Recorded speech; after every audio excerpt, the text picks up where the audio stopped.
Before Allah sent Muhammad letter FDFA to this world, humanity was lost in a darkness deeper than the night. It wasn't the kind of darkness that your eyes see, it was the kind that your soul feels. The world was filled with knowledge, yet empty of wisdom. People built empires, yet their hearts were hollow. They worshipped idols of stone, wealth, power, and pride, forgetting the one who created them from dust.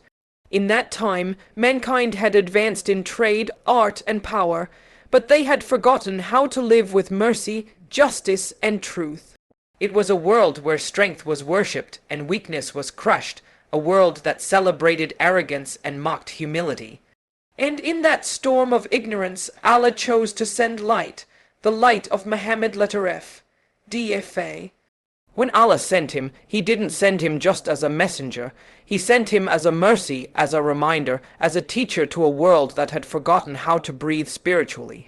Imagine Arabia at that time, tribes fighting over honor, bloodshed considered bravery, women buried alive out of shame, and worship directed to statues that could neither hear nor help. Humanity had lost its moral compass. They were moving, working, living, but not living with meaning. And so Allah, out of His infinite mercy, chose to guide humanity once again through His final messenger. Muhammad letter FDFA came not to destroy civilizations, but to restore souls. He didn't come to take away people's lives, He came to give their lives purpose. He came to teach that true honor lies not in your tribe, your wealth, or your power, but in your taqwa, your consciousness of Allah. And it's that same message that still echoes through the centuries. When you forget who created you, you lose yourself. When you stop living for Allah, you start living for everything that eventually fades. And that's what had happened to humanity before Him. They were living for the temporary, forgetting the eternal. He came to break the chains that enslaved hearts, not the physical chains of iron, but the invisible chains of ego, greed, and heedlessness.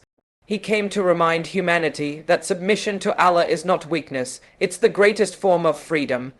Because when you bow before the Creator, you no longer bow before the creation. He came to transform individuals from being servants of their desires into servants of their Lord. And look at how He changed people. Those same tribes who once fought each other became brothers in faith. Those same people who once lived for this world began living for the next. The drunkard became the worshipper. The oppressor became the protector. The same hearts that once took life now gave life. That's what happens when light enters darkness. It doesn't fight the darkness, it simply replaces it. That's what the coming of Muhammad letter FDFA meant for the world. And today, when we look around, doesn't it feel like history is repeating itself? The idols have changed. They're no longer made of stone, but they still demand worship. They're called fame, money, power, and desire. People still bow, not physically, but mentally, emotionally, spiritually, to everything except Allah. Once again, humanity is restless. Once again, we are surrounded by noise, yet starved of peace. Once again, the world is full of knowledge, yet empty of meaning. And that's why the message of Muhammad letter FDFA is not ancient, it's eternal. Allah sent him because He knew humanity would keep forgetting. Because He knew hearts would keep drifting. Because He knew that every generation would need a reminder that there is no peace without purpose, and no purpose without Allah. So when you ask why Allah sent Muhammad letter FDFA, the answer is simple. Because without Him, we would still be walking in the dark, mistaking shadows for light. When we look at the life of the Prophet letter FDFA, we see that the foundation of everything he built was discipline. Not motivation, not mood, but discipline, a constant, unwavering commitment to Allah. Commands, no matter how tired, how pressured, or how difficult life became. The early Muslims didn't rise to greatness because they had moments of inspiration. They rose because they built systems of obedience. Their faith wasn't emotional. It was structured, steady, and rooted in a deep sense of duty to their Creator. The Prophet letter FDFA showed us that discipline is the bridge between belief and action. Everyone claims to believe, but belief without discipline is just a wish. When he called the people to prayer, he wasn't inviting them to a routine. He was training their souls to respond to Allah even when it was inconvenient. Imagine being in the desert heat, exhausted, and still standing for prayer 5 times a day, not because it was easy, but because Allah said so. That's discipline. It's the ability to say yes to what your soul needs even when your body says no. He trained his companions to live by this principle. Their days were structured around prayer, their nights filled with remembrance, and their lives driven by purpose. They weren't just worshippers, they were asterisk warriors of self-control. Asterisk, they learned that victory doesn't begin on the battlefield, it begins in the heart. The Prophet FDFA didn't teach them how to conquer lands before teaching them how to conquer their own desires. And once they mastered themselves, Allah opened the world for them. Discipline was at the core of his message because without it, faith becomes fragile. When you let your emotions rule you, your worship becomes seasonal, strong when life is smooth, weak when life is hard. But the Prophet FDFA came to build believers who could stand firm in the storm, not just walk comfortably in the sunshine. And that requires training the soul the same way a soldier trains the body, with repetition, consistency, and patience. He taught that Islam is not a religion of convenience, it's a path of commitment. You can't just pray when you feel like it or fast when it suits you. You do it because it's commanded. You do it because your life belongs to Allah, not to your moods, and this is where most of us struggle today. We mistake tiredness for weakness, laziness for exhaustion, and comfort for peace. But you're not tired, you're undisciplined. You're not spiritually broken, you've just stopped training your soul. The Prophet FDFA showed us that discipline is not punishment, it's purification. Every time you say no to your desire for the sake of Allah, you are cleaning your heart, strengthening your will, and drawing closer to your Creator. When you wake up for Fajr despite the pull of your bed, when you lower your gaze despite temptation, when you forgive despite anger, that's discipline. That's the kind of strength that made the Prophet's companions unshakable. They understood that Islam isn't about doing what feels good. It's about doing what is good. Their success was never about their numbers or their power. It was about their unwavering consistency in obedience. And that's why the Prophet FDFA was the greatest leader, because he was the greatest disciple of Allah. He never let emotion overpower command. When Allah said stand, he stood. When Allah said give, he gave. When Allah said forgive, he forgave. That's what it means to live Islam, not to follow your mood, but to follow your mission. And until we learn that, our hearts will keep searching for strength in all the wrong places. Because true power is not found in comfort, it's found in discipline before Allah. There is something deeply tragic about the way the modern world lives, surrounded by noise yet empty inside. People wake up to screens, fall asleep to distractions, and spend their lives chasing what will never fill them. And what's worse is that many don't even realize what's missing. Their hearts are asleep, their souls are numb, and their minds are busy with everything except their purpose.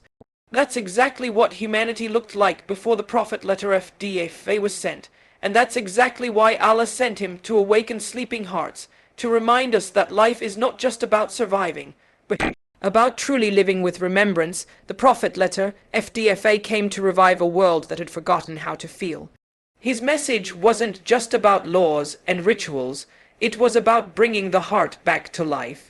He spoke to people who had been consumed by greed, pride, and desire, and he showed them what it meant to live with meaning. When they heard his words, something inside them awakened, something that had been buried under layers of neglect and arrogance. They began to see the world differently, not through the eyes of the dunya, but through the lens of eternity. That's what revelation does. It doesn't just inform, it transforms. Every ayah of the Quran was a call to wake up.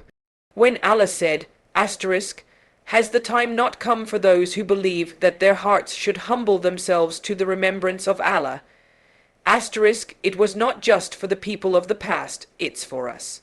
Because our hearts, too, have fallen asleep.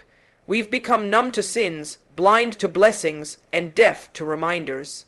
The prophet Prophethood came to shake humanity out of that slumber. He came to show that the real exhaustion of life doesn't come from work or stress. It comes from a heart that has forgotten Allah. When the heart is disconnected from its creator, even small problems feel heavy. But when it remembers Allah, even mountains feel light. You see, many of us think we're tired because of how much we do, but in truth we're tired because of how little we remember. The Prophet Prophethood taught that real rest comes from the remembrance of Allah. He said, "The coolness of my eyes is in prayer." Subhan Allah, for him, prayer wasn't a burden, it was relief. Because he knew that peace doesn't come from pausing your work, it comes from reconnecting your heart. And this is what his mission was all about, to awaken souls that were alive physically but dead spiritually. When you look at his companions, you see that transformation. People who were once cruel became compassionate. Those who were selfish became generous. Those who lived for the dunya began to live for the akhirah. What changed them wasn't comfort or wealth, it was awakening. They realized that life without Allah is just a slow sleep that ends at death. But life with Allah is a constant awakening, a realization that every breath is a chance to draw nearer to Him. And today, the message remains the same. Our hearts are drowning in distractions, endless scrolling, endless chasing, endless noise. We say we're tired, but what we really are is disconnected. We've silenced the voice of our soul and amplified the noise of the world. But remember, the Prophet Prophethood came to bring back that voice, to remind you that your heart was created to know its Lord. When you feed it with remembrance, it comes alive. When you starve it with neglect, it dies slowly. So, if you feel lost, if you feel tired, if you feel like nothing truly satisfies you, it's because your soul is calling out for what it was created for, the remembrance of Allah. That was the mission of Muhammad Prophethood, to awaken the hearts that forgot how to feel, and to remind us that peace doesn't come from escaping the world, it comes from returning to Allah. When the Prophet Prophethood stood in prayer for long hours until his blessed feet became swollen, and his companions asked him why he would go to such lengths when Allah had already forgiven him, he simply said, "Should I not be a grateful servant?" That one sentence reveals the heart of true discipline before Allah. It wasn't exhaustion that defined his nights, it was gratitude. It wasn't fatigue that held him back, it was love. The Prophet Prophethood showed us that when your purpose is clear, even the hardest act of worship feels light, because it's not the body that carries you, it's the soul. Allah sent him to teach us that strength is not in never feeling tired, but in never surrendering to that tiredness when it comes between you and your Lord. Because every act of obedience requires discipline, and every level of discipline leads to closeness with Allah. The Prophet Prophethood showed that the path to Allah isn't always easy, but it is always worth it. He disciplined himself before Allah in every matter, in worship, in patience, in forgiveness, in mercy. He taught his followers that real fatigue doesn't come from physical work, it comes from spiritual neglect. When the soul is weak, the body collapses quickly. But when the soul is strong, even the body finds power in the remembrance of Allah. He showed us through his life that the difference between the one who succeeds and the one who fails in faith is not knowledge, it's discipline. Everyone knows that prayer is good, that fasting purifies, that charity blesses, but only the disciplined act upon that knowledge consistently. It's easy to believe, it's harder to obey. It's easy to speak about faith, it's harder to live it daily. The Prophet Prophethood came to show us how to build a life where worship becomes our rhythm, not our reaction. Today, many of us say we're too tired to pray, too busy to read Quran, too overwhelmed to remember Allah. But we have the energy for everything else, for entertainment, for scrolling, for distractions that add no value to our lives. The truth is, it's not that we lack energy, we lack discipline before Allah. We let our desires lead us and then wonder why our hearts feel empty. The Prophet FDFA taught that the strongest person is not the one who can overpower others, but the one who can control his own self. And that control, that mastery of the soul, comes only through discipline. He lived in simplicity, but with remarkable self-control. He endured hunger, loss, pain, and rejection, yet he never complained to the creation, only to the Creator. His discipline wasn't born from arrogance, but from surrender. He knew that his life belonged to Allah, that every breath was a trust. And when you live with that awareness, there's no room for laziness. You stop asking, "Do I feel like praying?" and start asking, "How can I not stand before the one who gave me everything?" When Allah sent Muhammad FDFA, he sent him to teach humanity what it means to be a servant. Not a slave of the world, not a victim of circumstance, but a servant who knows that every act of effort is worship and every moment of obedience brings you closer to your Lord. Discipline before Allah is not about perfection, it's about persistence. It's about showing up even when your body is tired, because your heart knows who you're standing before.